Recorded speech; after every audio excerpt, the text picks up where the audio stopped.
ja tu nejūti uztraukumu pirms iešanas uz skatuves, tad tu zini, ka kaut kas nav kārtībā, pirmkārt.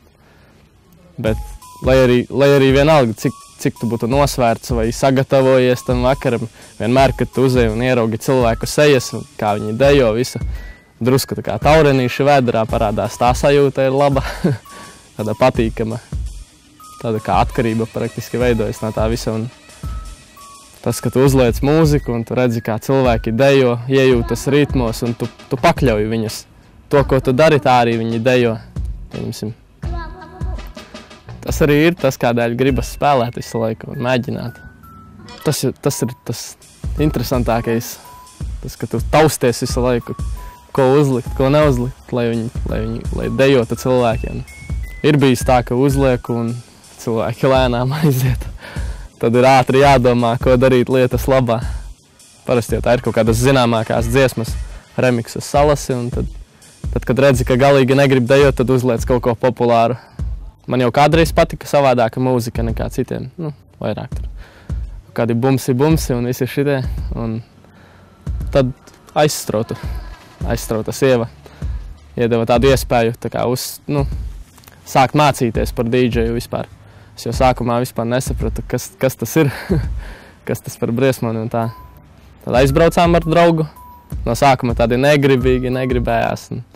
Beigās jau, ka jāsāk spēlēt pirmais pasākums, tad otrais jau tādi vienkāršāki, bet iepatikās. Un tagad mums notika nodarbības, apmācība pie tāda Jāņa fabrika.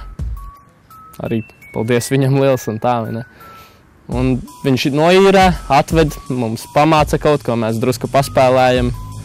Mums tāda grupiņa bija nolasījusies, kas spēlē būtībā uz īrētas aparatūras visu laiku mācījāmies.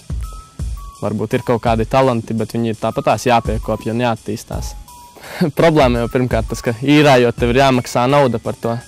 Un tas sanāk diezgan dārgi, pat reizēm sanāca tā, ka neatmaksājas taisīt pasākumus, sanāk pa virsu samaksāt un tā. Tad beidzās tās nodarbības, mums nebija vairs iespējas. 2 mēneši vispār nebiju nekur pamēģinājis, nespēlēt neko. Tad iepriekš Jaunkalsnava bija piedalījusies labajos darbos, un viņi bija arī dabūjuši bungas un arī kaut kādu finansējumu, un tad mēs sapratām, ka mums arī vajag uzrakstīt.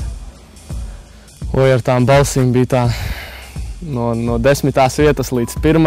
un tad atkal uz leju un uz augšu. Un visu laiku tā iekšā tāda neziņa, vai pietiks tas, vai ar to aģitēšanu pietiks cilvēku, vai savāks vai nesavāks. Un viens brīdis jau bija tāds, ka bijām gandrīz padavušies. Tad beigās atkal saņēmāmies un sākām sūtīt cilvēkiem vēstules, lai palīdz un tā. Un draugiem prasījām, zvanījām, vācām numurus un no veciem cilvēkiem, no vecmamām un no vectēviem ņēmām un tā. Beigās jau tā paveicās, aizgāja tālāk.